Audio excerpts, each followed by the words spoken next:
Avant, j'étais addict à l'achat de vêtements. Salut, c'est Spunky et bienvenue dans cette vidéo qui, cette fois, va parler d'un sujet un petit peu plus personnel qui me concerne. D'abord, on va commencer par définir ce que c'est qu'une addiction. Je pense que vous savez très bien de quoi il s'agit.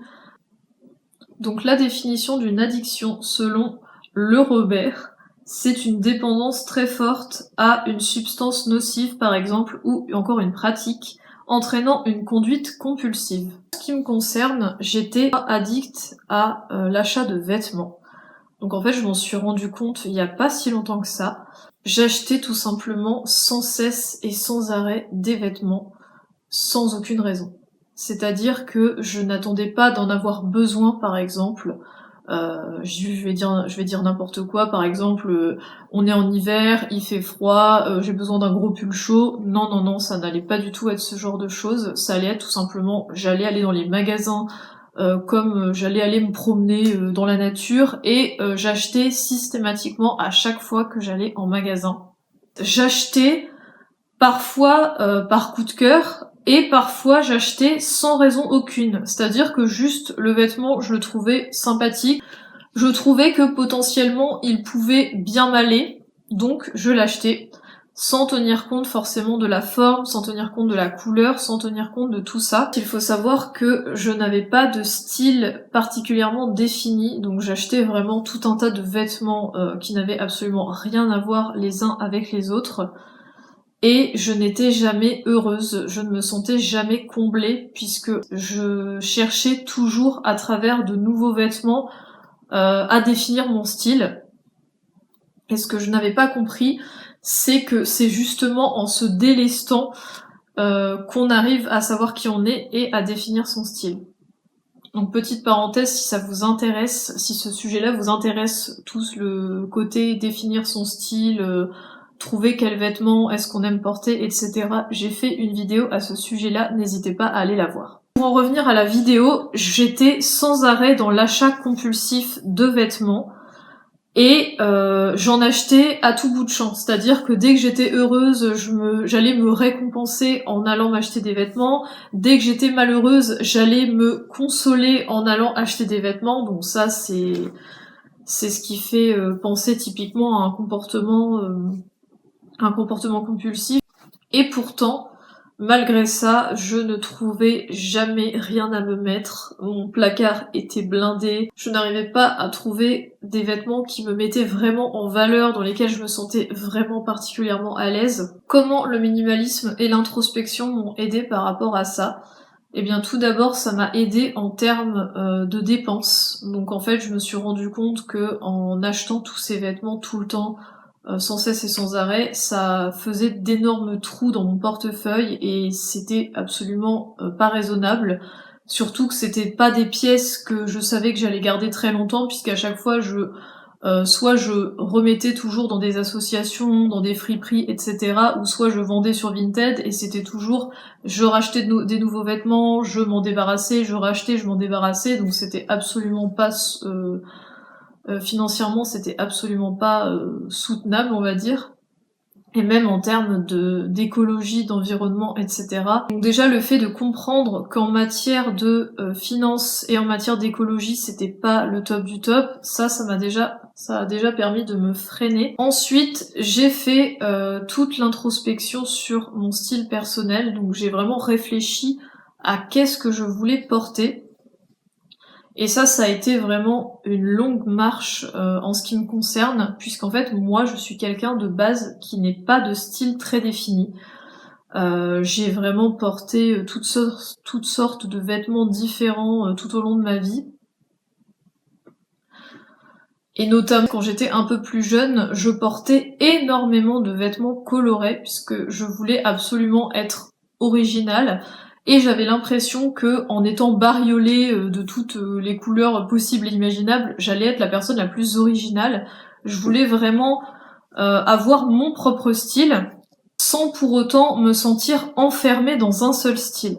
C'est pour ça que je mettais tout un tas de vêtements différents, de tout un tas de formes différentes, de tout un tas de coupes différentes, et que je n'arrivais pas vraiment à cibler ce qui m'allait le mieux de ce qui ne m'allait pas. J'aurais voulu tout simplement me lever le lundi matin et avoir un certain style, par exemple, je dis n'importe quoi, avoir un style plutôt rock, et me lever le mardi matin et avoir un style clean girl. Vous voyez, je voulais vraiment changer de style tous les jours, tous les jours, tous les jours. Je ne voulais pas, en fait, me contraindre à me définir dans un seul style, comme si je voulais porter tous les vêtements du monde. Et en fait, ce n'est pas possible, puisque en une seule vie, tu ne peux pas porter tous les styles de vêtements qui existent au monde. C'est absolument impossible, même si tous les jours tu te changes, ou alors il te faudrait un dressing qui fasse la taille de toute la France entière, donc c'est pas tellement possible. Mais moi, c'est ce que je voulais finalement. Et par rapport à ça, le minimalisme m'a beaucoup aidé, puisque je me suis rendu compte que je pouvais porter des vêtements un peu plus simples, en tout cas de prime abord, mais que je pouvais assembler avec d'autres pièces et qui pouvaient quand même refléter mon style, ou en tout cas le style que je voulais arborer. Et ce que j'ai fait également qui m'a beaucoup aidé, c'est que j'ai arrêté de me concentrer sur l'extérieur et que je me suis également concentrée sur l'intérieur. Donc ça, c'est un sujet dont j'ai déjà parlé dans mes précédentes vidéos, mais tu n'es pas ce que tu portes. C'est-à-dire que, alors, ton style a une certaine importance, évidemment, puisque ce que tu portes sur toi, ce que tu montres en fait à l'extérieur, donc ton apparence, c'est la première chose que les gens perçoivent de toi, donc forcément ça a une certaine importance, mais ça ne reflète pas tout ton être.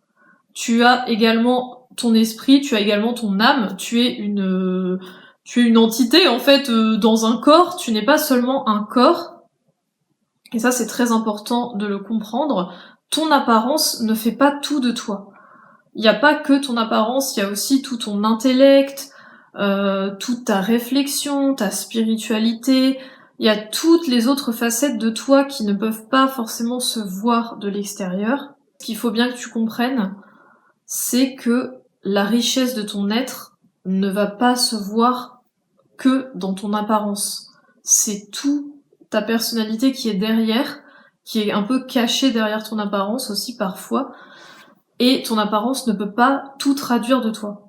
Ton identité n'est en fait pas basée sur ce à quoi tu ressembles. Ça, c'est un chemin d'introspection qui personnellement m'a également beaucoup aidé, puisque moi je suis quelqu'un qui m'intéresse beaucoup à tout ce qui est pop culture, donc j'aime beaucoup certains mangas, animés, etc. Et parmi les personnes qui aiment tout ce qui est justement animé, manga, etc., on retrouve beaucoup de collectionneurs. Donc par exemple, il y a énormément de personnes qui collectionnent les figurines de manga, d'animés en tout genre, etc.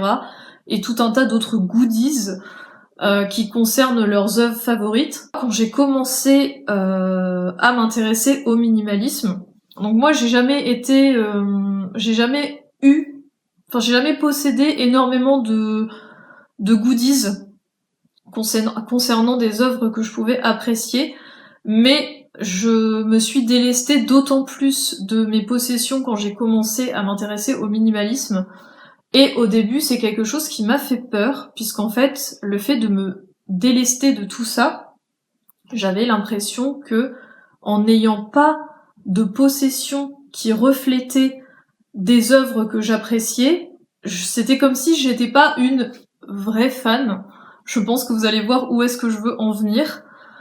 Et c'est là où on se rend compte qu'il y a un peu la course à la consommation. Là, je fais un petit hors-sujet, mais qui est quand même dans le thème.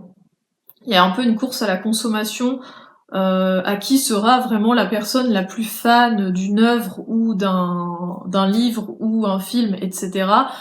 J'ai 50 000 posters de telle œuvre, j'ai 50 000 figurines de tel personnage, etc. Et c'est un peu...